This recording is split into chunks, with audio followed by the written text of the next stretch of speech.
This video is sponsored by Prosperity Mint. Prosperity Mint is a full-service precious metals dealership where you can find us at www.prosperitymint.com or email us at info@prosperitymint.com. Prosperity Mint, where wealth is derived not from how much cash you hold, but how many resources you control.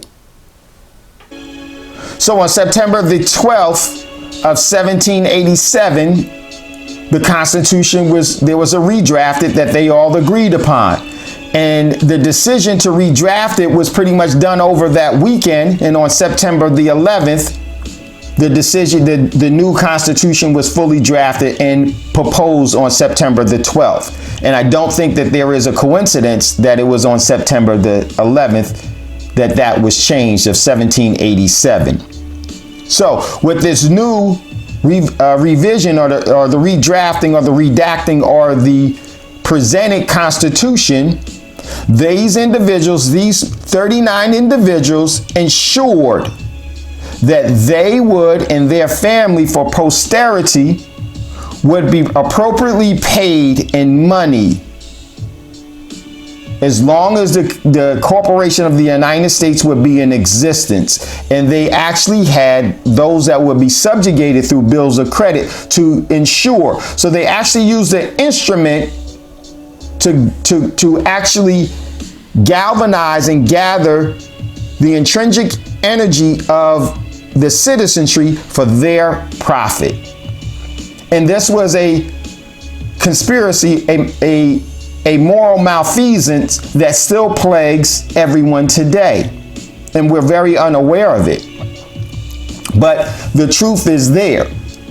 So now, what also happened was there were other individuals and there were ways in which they brought this new economic subjugation to the nation. And it played out in its overall currency. And this is very important that we take a look at another individual. And that individual that we want to take a look at would be has a very famous name. And we're going to take a look at that individual now and see how this all played out. The individual is none other than Salmon P. Chase. But when we really look at the background of Salmon P. Chase, which stands for Salmon Portland Chase. Salmon Portland Chase was a prominent figure in the new nation of the United States. He was a Treasury Secretary under Lincoln. He was also a lawyer and was an abolitionist. Sounds really good, but let's really take a look to see if that's who he really was.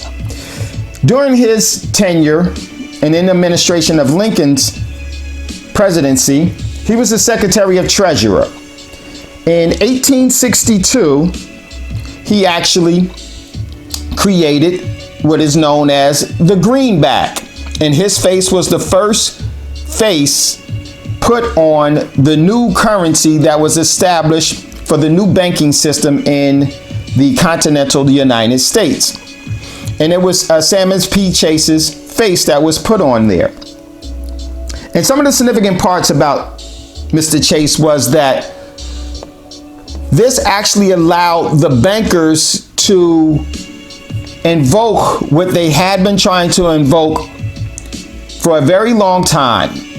And that was to have people to work and expend their valuable, priceless energy and receive as in payment an instrument that was a debt note.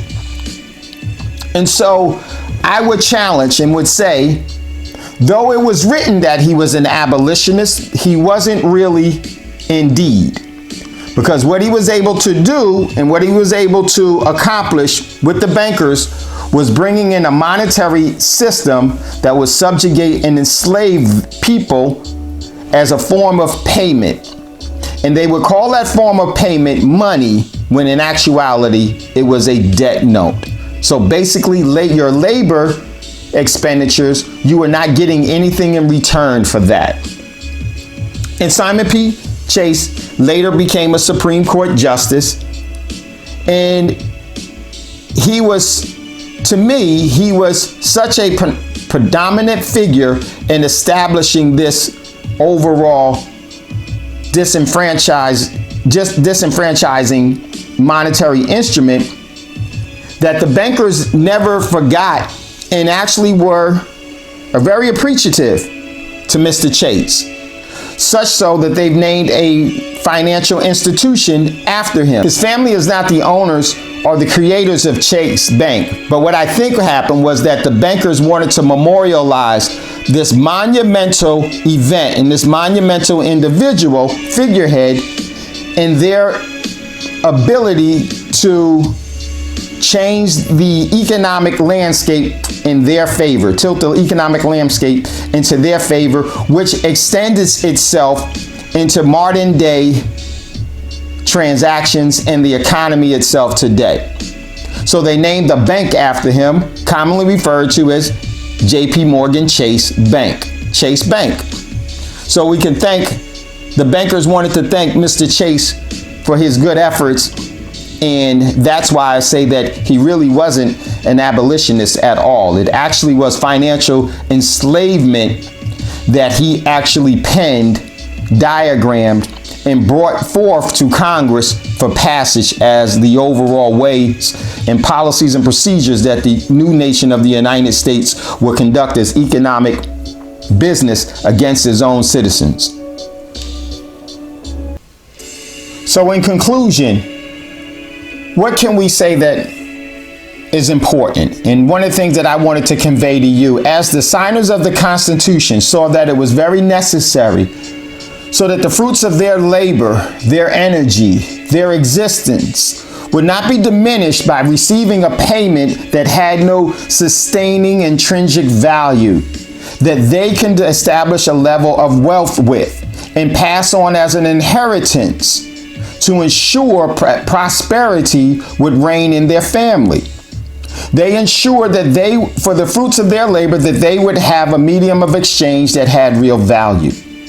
And this is something that you need to do for yourself, for your family, and those that you want to leave as an inheritance of financial fiscal truths that is based in prosperity.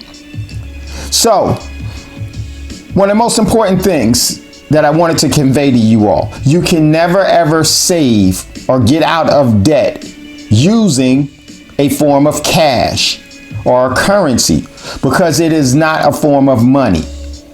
Okay, it's not a form of money. The most important thing that you could ever do is start a measure of savings in real money, because it has intrinsic value that can never go to zero, while the overall purchasing power of your dollar in itself is an instrument of debt. So if you ever want to get out of debt, you have to first start saving in the correct way, and that starts with real money. And I really want to thank you for listening to our video. I would love for you to give us if you would like to leave a comment, we'd love for your comments. And if you like the video, give us a thumbs up, subscribe. If you don't like the video, you can definitely give us a thumbs down. And I look forward to having you all that are interested in taking our precious metals class, where we go into this much, much deeper.